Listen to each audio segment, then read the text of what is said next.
25º día.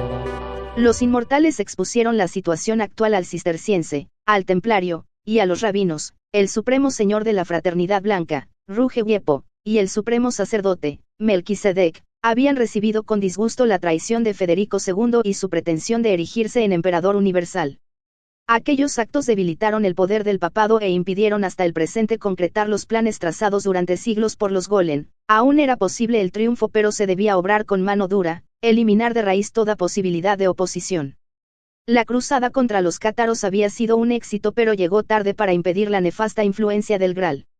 Por estas razones, Ruge Huiepo ordenaba, en primer lugar, exterminar el linaje maldito de los Hohenstaufen y desalojar a la Casa de Suabia de los reinos sicilianos. Tales directivas ya les habían sido comunicadas al Papa Clemente IV. En segundo término, el bendito Señor mandaba ejecutar de inmediato la antigua sentencia que pendía sobre la casa de Tarsis. En la fraternidad blanca no se olvidaba que la piedra de Venus de los Tartesios no pudo ser encontrada hasta entonces, y ahora no era posible arriesgarse a la aparición sorpresiva de un nuevo Graal. La solución consistía en eliminar ipso facto a sus poseedores y posibles operadores. El amado de El Uno deseaba que esta vez la misión de los inmortales se aproximase a la perfección y por eso les confió, en un gesto extraordinario, el Dorche, su divino cetro. Con él, según explicaban con excitación los inmortales, todo era posible. Aquel cetro, de metal y piedra, formaba parte de un conjunto de instrumentos que los dioses traidores fabricaron para los supremos sacerdotes, cuando millones de años antes fundaron la fraternidad blanca y se comprometieron a trabajar para mantener al espíritu increado encadenado en el animal hombre y favorecer la evolución del alma creada. Con el Dorche la palabra adquiría el poder de la palabra, y la voz se convertía en el verbo. Todas las cosas creadas y nombradas por el Uno eran sensibles al logos del poseedor del Dorche, solo lo no creado, o lo transmutado por el espíritu, no resultaba afectado por el poder del cetro. Desde luego, el nombre que los inmortales daban al instrumento era otro, pero los franceses lo traducían como mejor podían en la palabra Dorche. En resumen, el anciano de los días quería que no hubiesen fallas en el nuevo intento de los inmortales para destruir a los señores de Tarsis y los había dotado de un arma terrible, les había transferido su poder.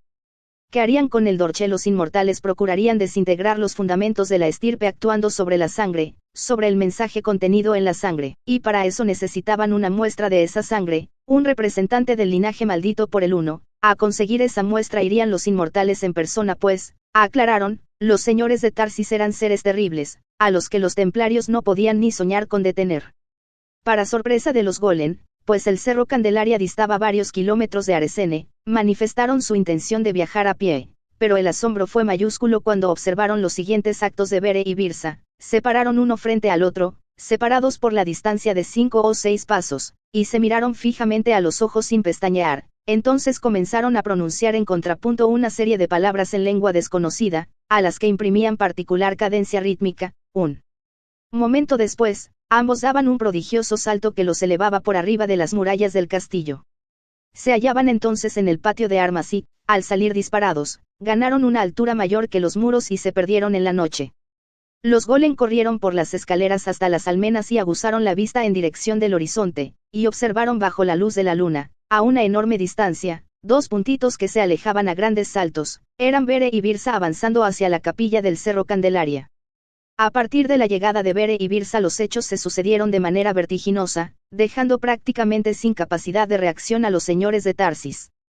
Solo 15 días tuvieron que aguardar los inmortales en las inmediaciones de la capilla del Cerro Candelaria. Al cabo de ese tiempo Godo de Tarsis, que inexplicablemente no había notado la presencia de sus enemigos, se encontraba frente a ellos.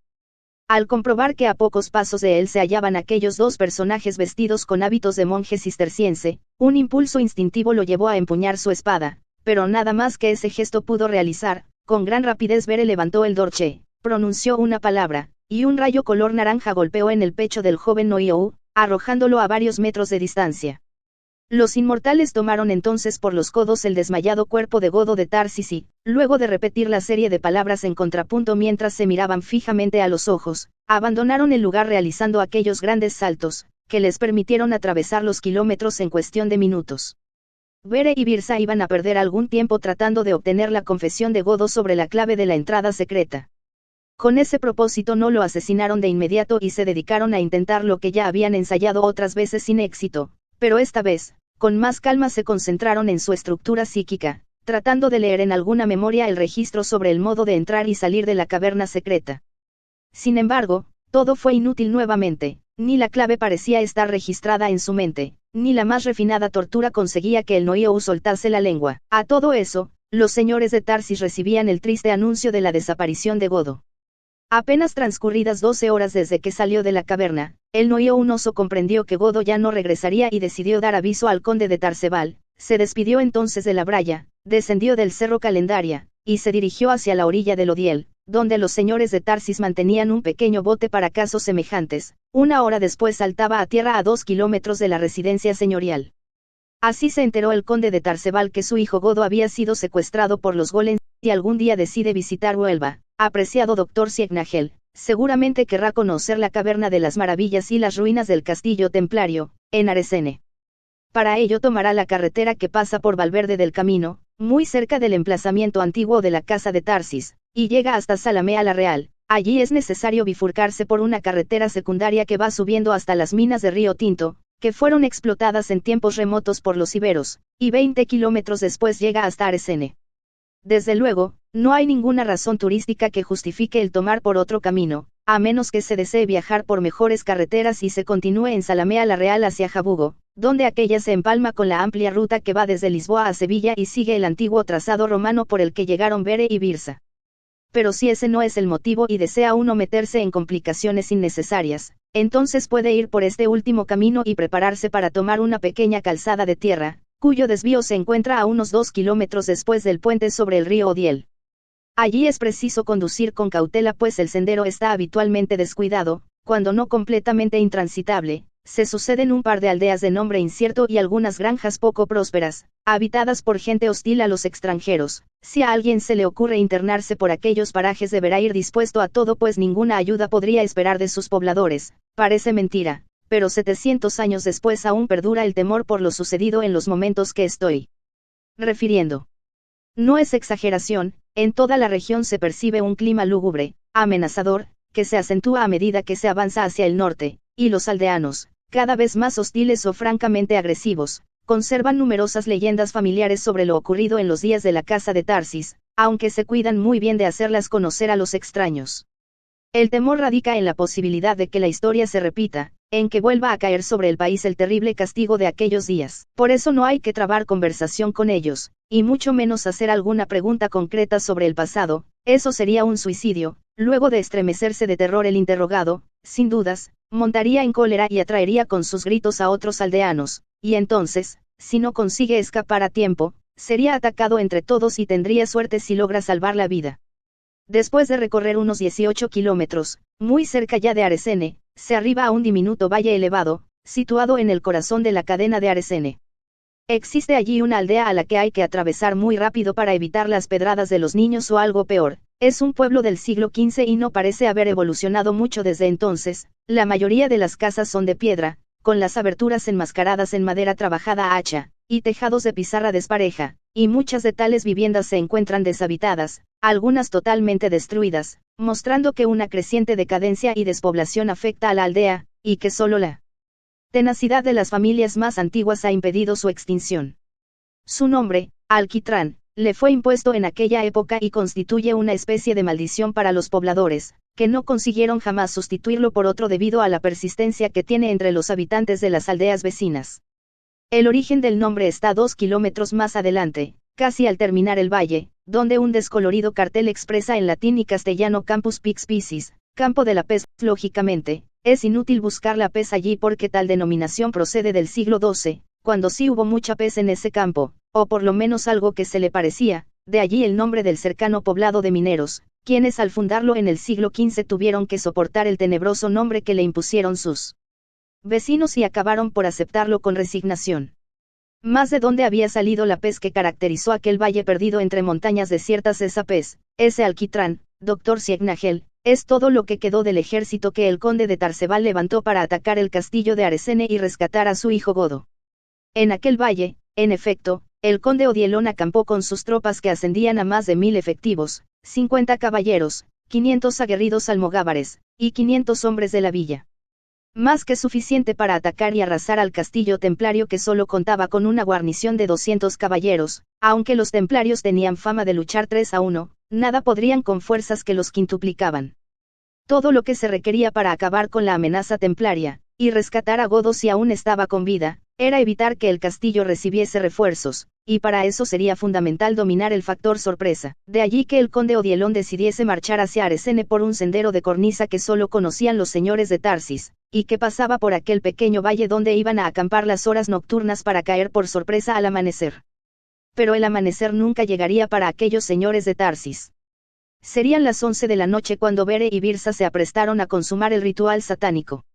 El Noiou yacía junto a la orilla del lago subterráneo, con vida aún pero desvanecido a causa de la tortura recibida y de las múltiples mutilaciones sufridas. A esa altura había perdido las uñas de manos y pies, los ojos, las orejas y la nariz, y, como último acto de sadismo y crueldad, acababan de cortarle la lengua en premio a su fidelidad a la casa de Tarsis y a los Atlantes blancos. Curiosamente no le aplicaron tormento en los órganos genitales, quizás debido a la devoción que aquellos sacerdotes sodomitas profesaban por el falo. Pese a que las 49 velas, de los 7 candelabros, iluminaban bastante la cueva de Odiel, el aspecto de los 6 personajes que se hallaban presentes era sombrío y siniestro. El abad de Claraval, el gran maestre del temple, y los 2 preceptors templarios, estaban envueltos en un aire taciturno y fúnebre. Su inmovilidad era tan absoluta que hubiesen pasado por estatuas de piedra, si no fuese porque el brillo maligno de sus ojos delataba la vida latente. Pero quienes realmente infundirían terror en cualquier persona no avisada que tuviese la oportunidad de presenciar la escena, eran los inmortales Bere y Birsa. Estaban vestidos con unas túnicas de lino, ahora espantosamente manchadas por la sangre del Noiou, y tenían puesto pectorales de oro tachonados con 12 hileras de piedras de diferente clase. Pero lo que impresionaría al testigo no sería la vestimenta sino la fiereza de sus rostros, el odio que brotaba de ellos y se difundía en su torno. Como una radiación mortífera. Pero no vaya a creerse que el odio crispaba o contraía el rostro de los inmortales. Por el contrario, el odio era natural en ellos. No se distinguiría en las caras de Bere y Birsa ni un gesto que indicase por sí solo el odio atroz e inextinguible que experimentaban hacia el espíritu increado, y hacia todo aquello que se opusiera a los planes de el uno, pues los suyos eran, íntegros, completos en su expresión, los rostros del odio. Un odio que ahora cobraría sus víctimas sacrificiales, la ofrenda que Jehová Satanás reclamaba. El ritual, si se juzgaba por los actos de Bere y Birsa, fue más bien simple, pero si se consideran los efectos catastróficos producidos en la casa de Tarsis, habrá que convenir que aquellos actos eran el término de causas profundas y complejas, la manifestación desconocida del poder de Ruge Huiepo. Así se desarrolló el ritual, mientras Bere sostenía el dorche con la mano izquierda, y el brazo estirado a la altura de los ojos. Birsa levantaba la cabeza del Noiou tomando un puñado de cabello con la mano derecha y colocando un cuchillo de plata sobre su oído con la mano izquierda. Dispuesta de ese modo la escena ritual, la cabeza de Godó de Tarsis estaba suspendida a unos escasos centímetros del espejo de agua. Entonces, en una acción simultánea, evidentemente convenida de antemano, Bere pronunció una palabra y Birsa degolló al Noiou de un hábil tajo en la garganta. En verdad, la punta del cuchillo había estado apoyada en el oído izquierdo del Noiou y, al sonar la palabra de Bere, describió una curva perfecta que seccionó la garganta y concluyó en el oído derecho. Literalmente, el Noiou fue degollado de oreja a oreja. La sangre brotó a chorros y se fue mezclando con el agua en tanto Bere seguía recitando otras palabras sin mover el dorche. Poco a poco ocurrió el primer milagro. El agua, que apenas se va tiñendo con la sangre, comenzó a enrojecer y a espesarse hasta que todo el lago pareció ser un inmenso coágulo. Para entonces, una luminosidad rojiza era despedida por el agua en forma de vapor, un resplandor intenso, semejante al que emitiría un inmenso horno incandescente, cuando toda el agua se hubo convertido en sangre, esto es, cuando ya no caía ni una gota del cuerpo exangüe de Godó de Tarsis. Bere bajó el dorche y apuntó hacia el lago al tiempo que profería un espeluznante grito. Entonces el color del lago viró del rojo al negro y su substancia se transformó en una especie de peso alquitrán oscuro, y allí concluyó el ritual. Cabe agregar que tal substancia, semejante a la pez, no era otra cosa más que una síntesis orgánica de un cadáver humano, como se obtendría tras un periodo de evolución geológico de millones de años, pero acelerado en un instante con el poder maravilloso del dorche. Aquella pez negra era, pues, la esencia de la muerte física, el último extremo de lo que ha sido la vida y que se encuentra escrito potencialmente en el mensaje de la sangre. Pero la sangre es única para cada estirpe. Por eso la consecuencia buscada por la magia negra de los inmortales consistía en la propagación de aquella transmutación a los restantes miembros de la estirpe, a los que participaban de esa sangre maldita, es decir, a los señores de Tarsis. Repitiendo lo dicho antes, si se ha de juzgar el ritual de los inmortales golem por los catastróficos efectos producidos en la casa de Tarsis, habrá que convenir en que ocultaba un gran secreto referente al poder del sonido, al significado de las palabras, y a la función del dorche. Porque, en el mismo momento en que el lago de sangre viró de color y se transmutó en brea negra, el 99% de los miembros de la casa de Tarsis exhaló el último suspiro, solo sobrevivieron los hombres de piedra, vale decir, aquellos que habían transmutado su naturaleza humana con el poder del espíritu.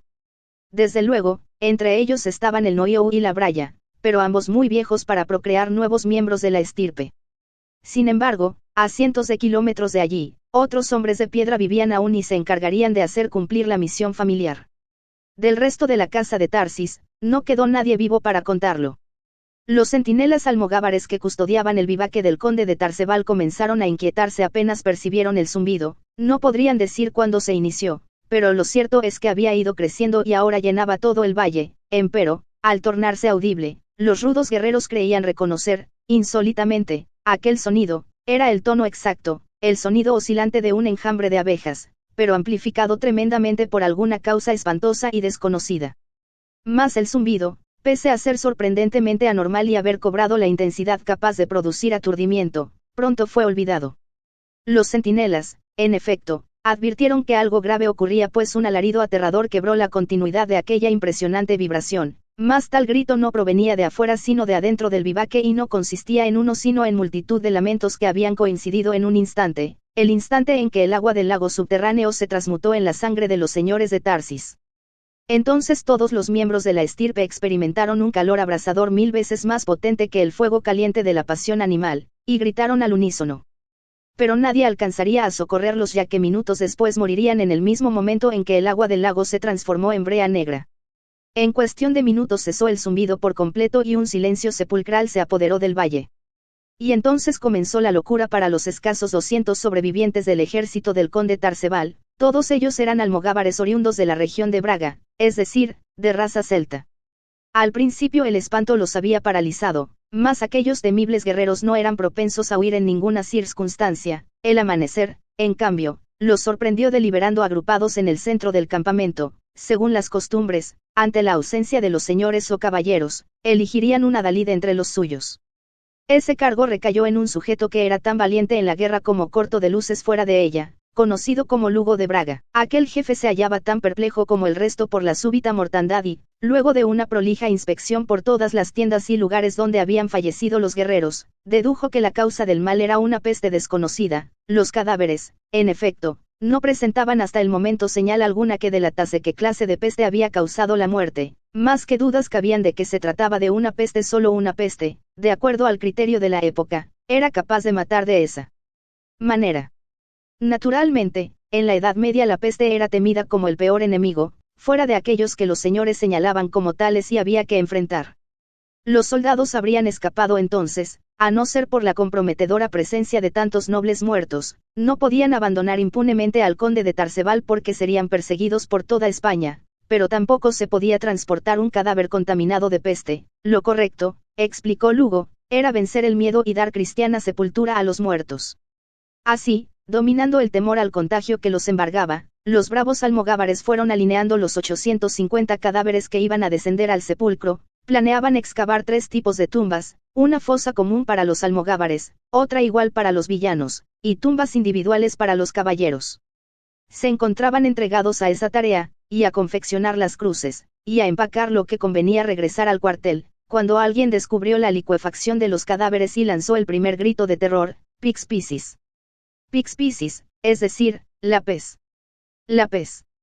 En contados segundos corrieron todos junto a los cadáveres y comprobaron que un increíble proceso de desintegración orgánica los estaba reduciendo a un líquido negro y viscoso, semejante al betún, pero del que se desprendía un jugo más liviano indudablemente parecido a la lejía negra, de allí la ligera identificación con la pez, hecha por un obnubilado almogávar. Pero un proceso tan brusco de descomposición de un cadáver era mucho más de lo que podían soportar aquellas mentes supersticiosas sin relacionarlo con la brujería y la magia negra. Por eso al correr todos, esta vez muy aprisa, hacia las monturas, muchos que habían caído presa del pánico exclamaban, Brutia, Brutia, es decir, Brea, Brea, y otros, Lixivia. Lixivia, o sea Legía. Legía, y, los menos, Pix Pisis. Pix Pisis. La pez, la pez. Al llegar a la villa de Turdes, Lugo de Braga se halló con el asombroso espectáculo de que la pestilencia se le había adelantado.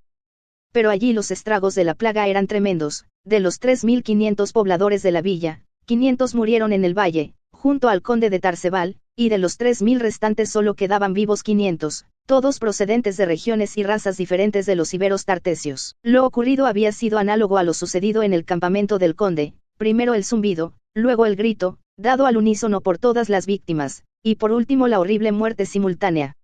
Al parecer, allí la transformación en betún era más lenta, pero ya se advertían los síntomas en los cadáveres expuestos. Y nadie sabía si aquella peste era contagiosa ni conocía sus síntomas previos.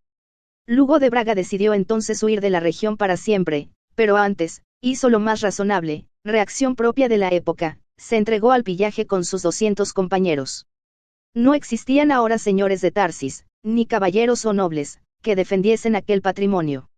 Lugo de Braga se dirigió a la residencia señorial y la saqueó a conciencia, mas no se atrevió a incendiarla como reclamaban sus hombres.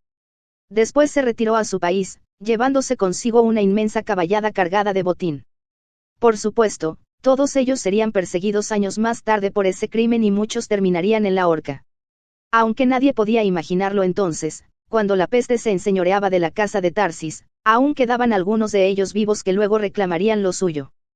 Con esta excepción, la mayoría de los miembros de la casa de Tarsis habían muerto de la misma causa y en la misma noche nefasta, en sitios tan distantes como Sevilla, Córdoba, Toledo o Saragossa.